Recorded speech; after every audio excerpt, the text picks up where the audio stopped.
Hello everybody, this is Nick Newman with the Conscienticon, where we share practical spiritual occult wisdom. This is a warning. Please take all lessons from the Conscienticon at your own risk. I nor anyone within the network are responsible for your behaviors, be they beneficial or damaging. So by the end of this video, I promise to disclose the secret that all high achievers have either stumbled upon, obtained throughout their career that allows them to stay hyper focused and inevitably hyper successful. So by the end of this video, you will be able to use these secrets for yourself in order to improve your productivity, your focus, and your success in whatever domain you choose. So my favorite comic book artist is a man named Jim Lee. If you do not know who Jim Lee is, he is currently the publisher and chief creative officer of DC Comics.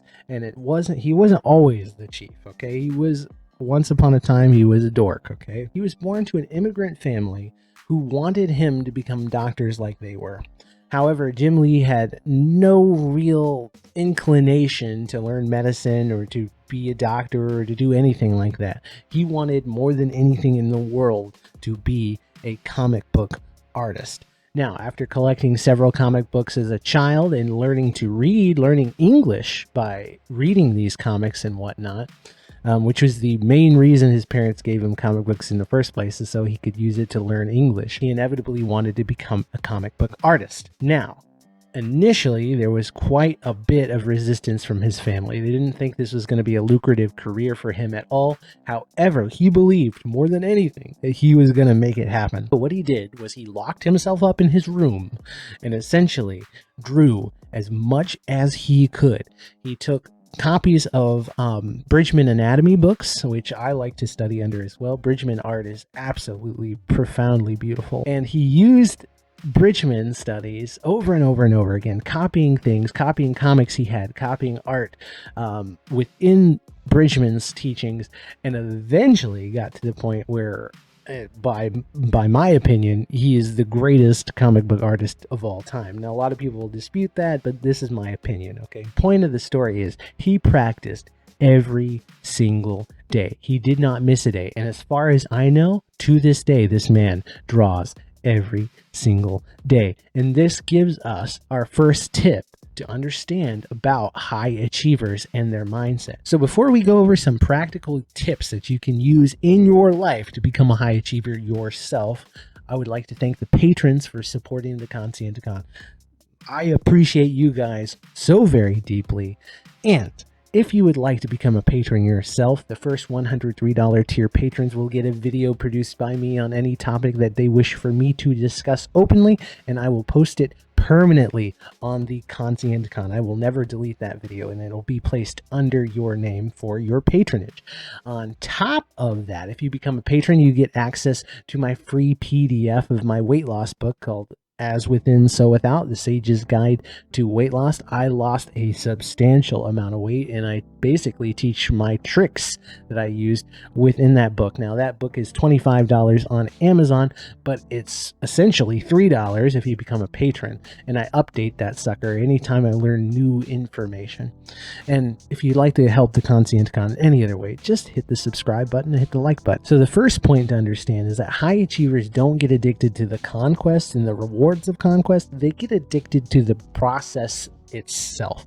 They get addicted to specific processes that inevitably produce outcomes. High achievers get addicted to a process. They don't get addicted to awards, achievements, or conquest. They get addicted to specific habit loops.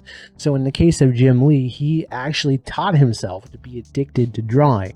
And as a consequence of his addiction to drawing, he inevitably got to work on Spider-Man comics, The Punisher, Batman, all the way till he's the top of DC. If you want to be a high achiever, it's not about the achievement, it's about the process. It's about falling in love with a process. It's teaching yourself to hone a skill and to practice that skill as often as possible and to release dopamine when you do practice that skill.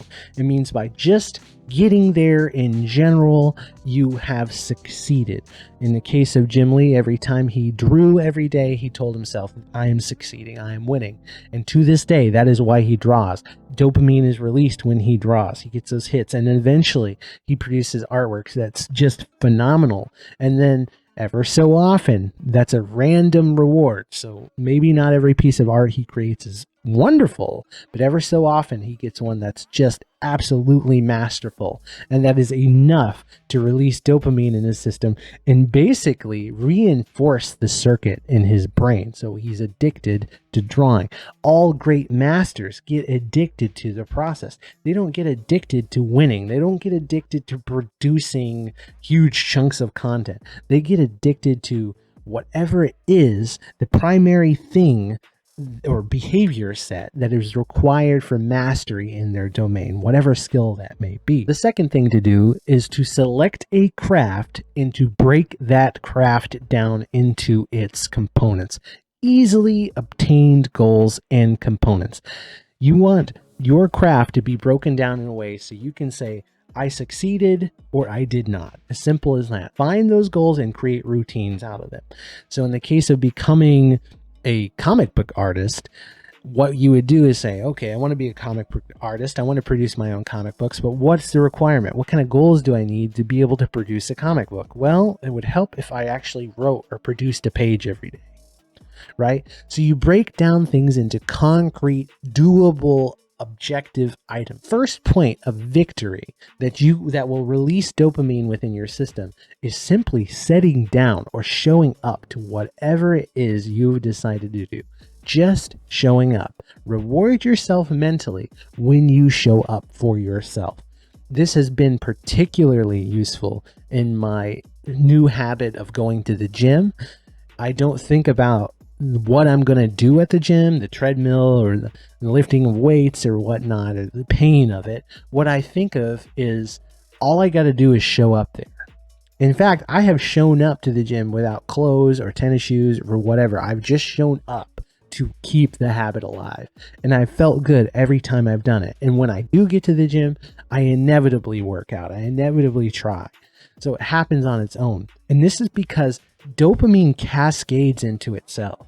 Every time you feel like you have achieved something or you feel some sort of a win, and the rewards of that win are slightly either on par or slightly better than you expect, you get a release of dopamine. And this dopamine encourages you to pursue. It encourages you to go further.